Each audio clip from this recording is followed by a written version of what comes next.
Hey, I briefly want to talk about Scrivener. I recommend it to a lot of people, and I see discussions crop up on various forums and social media platforms over the years where people have asked about Scrivener and given their opinions. I want to say, first of all, that I use it on a Mac, and so I can't really speak to the PC version of it. But I've been using it for 10 or 11 years, actually, and I use it for all of my creative work, and I really love it. But when I recommend it, and in these various forums that I see, I often see people say that they're intimidated by it, that it's too powerful, that they're intimidated by all of its features. And I can understand that, but I don't use it for those power features. Things like this, you see online people posting, their corkboard of 136 scenes color coded, and it looks beautiful. And then you can put this into an outline that's color coded and is, gives you a little story grid thing here, and it's impressive. It looks pretty. It gives the impression that the person who made that really knows what they're doing and they're totally on top of their work, and that they have a great story, which may or may not be the case.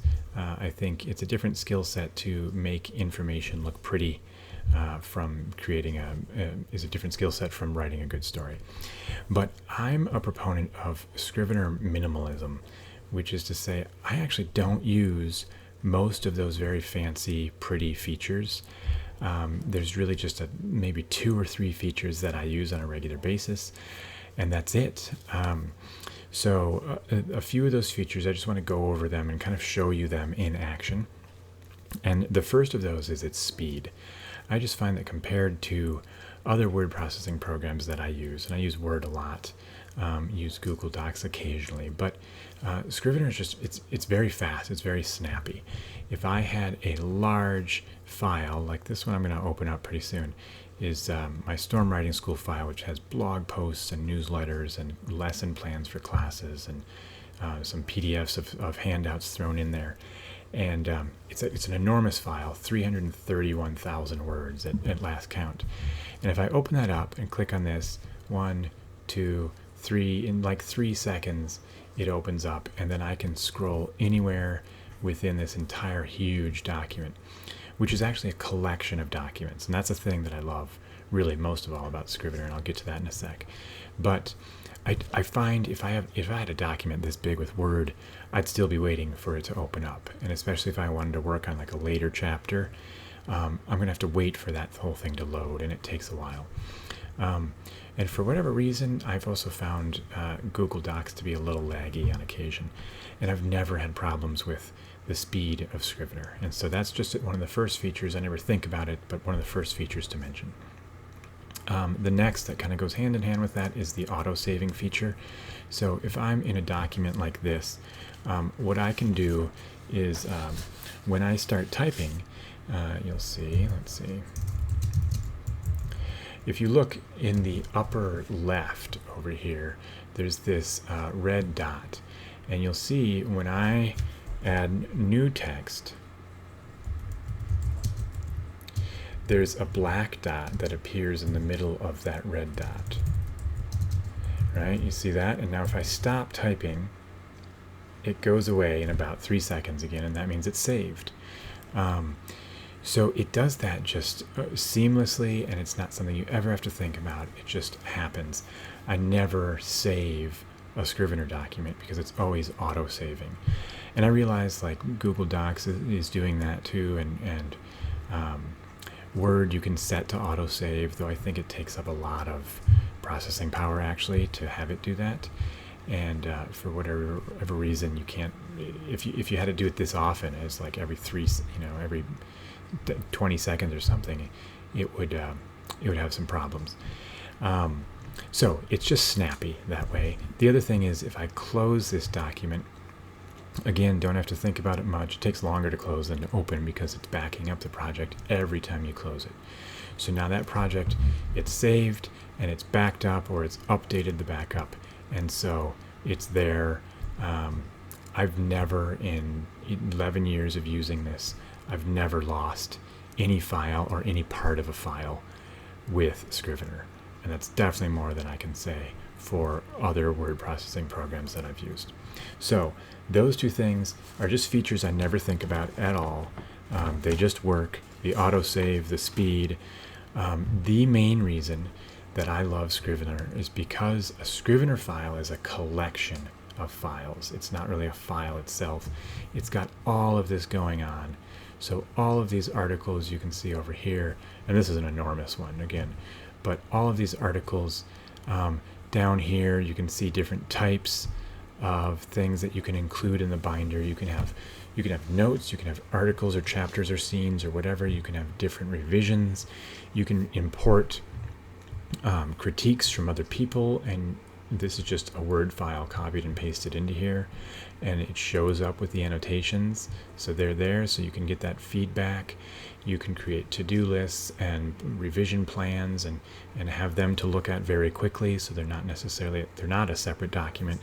You can even include, you can drag in PDFs, here's a handout that I made. Here's a diagram or flow chart for a class. So you've got access to all these different types of files, and they're all in this one and easily accessible. I think that is probably the thing I love most about Scrivener, and you don't need to learn anything else. I can go up here, hit on a new project. I could make it a novel or short story, or I could just do blank for the simplest. And now I'm just gonna keep this untitled for now. This opens up really quickly. I've got this file. I do a little resizing. I usually bump up the percentage so the text is a little bit bigger.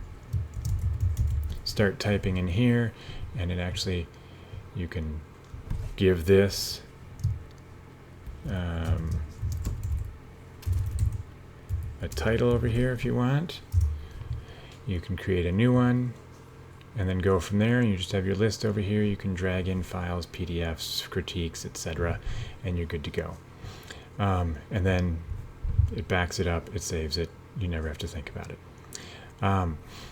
This is an example of an actual short story that I'm not going to show you all this text because it's not published yet, but hopefully will be on its way.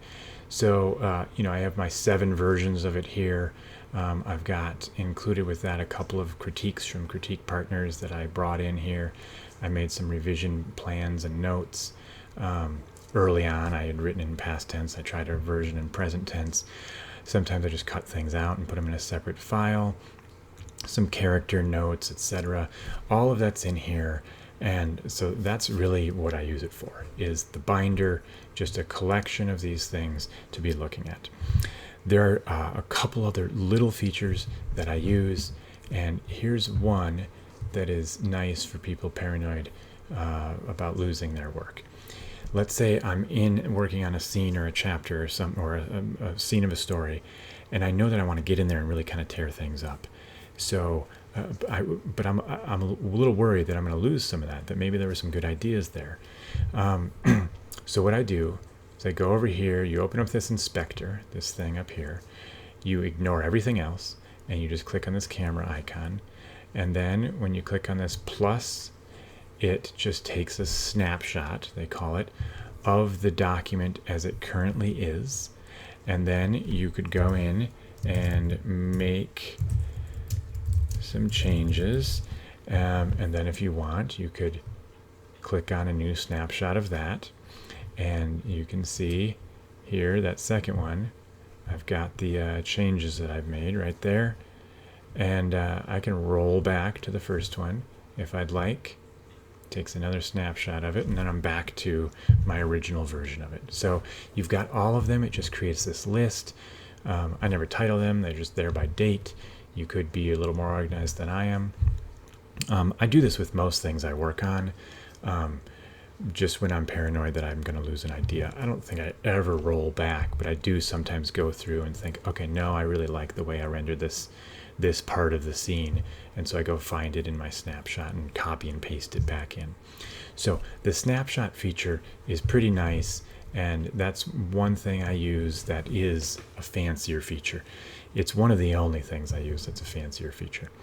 there's just two other little things. I like to do some side-by-side stuff on occasion where I'll have, some, I don't know, one document over here on the left and another on the right. Maybe this one on the left is like notes or a revision plan or critique or something like that, and the one on the right is the scene I'm working on.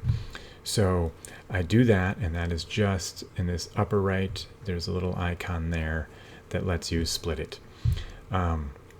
You may have to do like an option split to get it to be horizontal versus vertical. The other thing I use is I go into Format, and I know so little about all of the stuff in the menu. I just know Format, Revision Mode. I go to First Revision, and now this just means that anything I enter anywhere in the document, I can go someplace else. It's red again, so I don't have to keep changing the color of the text. So all my revisions show up like that. I sometimes do that just by way of giving myself some visual of like, how much work have I actually done in this? That's it. That's what I use it for. I'm, again, sort of a proponent of just minimalism with Scrivener. The binder and just a couple of these other little features are the ones that I've liked. But other than that, like just the binder and the fact that it saves and it's really quick is it. And I don't think you need to use anything else. I find it amusing sometimes when people claim that they're more comfortable with Word because it's not quite as powerful. Like Word has way more features than Scrivener. It really, like, this is a little guide for Word that's 600 pages long. Like, it's a very powerful program, and you don't use most of its features.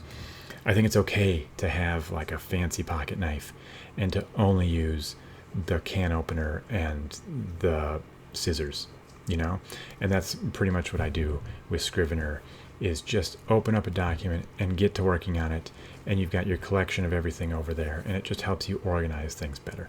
So that's it. Take it or leave it. Thanks.